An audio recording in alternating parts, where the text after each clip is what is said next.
എല്ലാവർക്കും നമസ്കാരം. ഇന്ന് 2026 മാർച്ച് 19 വ്യാഴാഴ്ച. കൊല്ലവർഷം 1201 മീനമാസം 5-ാം തീയതി. ഇന്നത്തെ നക്ഷത്രഫലം എങ്ങനെയാണെന്ന് നമുക്ക് നോക്കാം.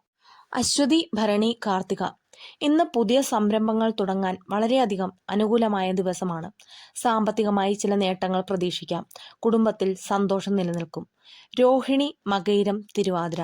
ജോലിസ്ഥലത്ത് നിങ്ങളുടെ കഠിനാധ്വാനത്തിന് അംഗീകാരം ലഭിക്കും. സഹപ്രവർത്തകരുടെ സഹായമുണ്ടാകും. ആരോഗ്യകാര്യങ്ങളിൽ ചെറിയ ശ്രദ്ധ വേണം. പുണർദം, പൂയം, ആയില്യം. അനാവശ്യ തർക്കങ്ങളിൽ നിന്ന് വിട്ടുനിൽക്കുക. പണമിടപാടുകളിൽ അതീവ ജാഗ്രത പാലിക്കണം. വൈകുന്നേരത്തോടെ നല്ല വാർത്തകൾ തേടിയെത്തും. മകം, പൂരം, ഉത്രം. യാത്രകൾ കൊണ്ട് ഗുണമുണ്ടാകുന്ന ദിവസമാണ്. മുടങ്ങിക്കിടന്ന പല കാര്യങ്ങളും ഇന്ന് പൂർത്തിയാക്കാൻ സാധിക്കും. മനസ്സിന് സന്തോഷം നൽകുന്ന അതിഥികൾ വീട്ടിലെത്തും. അത്തം, ചിത്തിര, ചോതി. കർമ്മരംഗത്ത് പുരോഗതി ഉണ്ടാകും. ഉദ്യോഗസ്ഥർക്ക് സ്ഥാനക്കയറ്റത്തിന് സാധ്യതയുണ്ട്. വിദ്യാർത്ഥികൾക്ക് പഠനത്തിൽ കൂടുതൽ ശ്രദ്ധ കേന്ദ്രീകരിക്കാൻ സാധിക്കും. വിശാഖം, അനിഴം, തൃക്കേട്ട. പുതിയ ഉത്തരവാദിത്വങ്ങൾ വന്നുചേരും. സമ്മർദ്ദങ്ങൾ ഉണ്ടാകുമെങ്കിലും ക്ഷമയോടെ കൈകാര്യം ചെയ്താൽ വിജയിക്കാം. സുഹൃത്തുക്കളുമായി സമയം ചെലവഴിക്കും.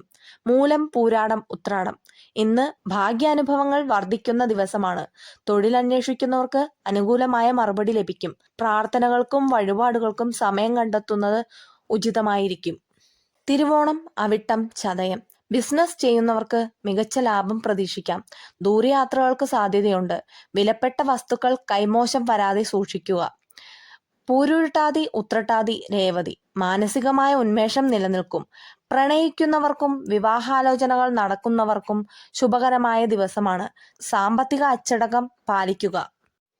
പ്രതിവിധി. വ്യാഴാഴ്ച ദിവസമായതിനാൽ ഇന്ന് മഹാവിഷ്ണു ക്ഷേത്ര ദർശനം നടത്തുന്നത് ഉത്തമമാണ്. മഞ്ഞ നിറത്തിലുള്ള വസ്ത്രങ്ങൾ ധരിക്കുന്നത് പോസിറ്റീവ് ഊർജം നൽകുവാൻ സഹായിക്കും. ഈ വീഡിയോ നിങ്ങൾക്ക് ഉപകാരപ്പെട്ടുവെങ്കിൽ ലൈക്ക് ചെയ്യുവാനും സുഹൃത്തുക്കൾക്ക് ഷെയർ ചെയ്യാനും മറക്കരുത്. കൂടുതൽ ജ്യോതിഷ വാർത്തകൾക്കായി ഈ ചാനൽ സബ്സ്ക്രൈബ് ചെയ്യുക. എല്ലാവർക്കും ശുഭദിനം നേരുന്നു. നന്ദി.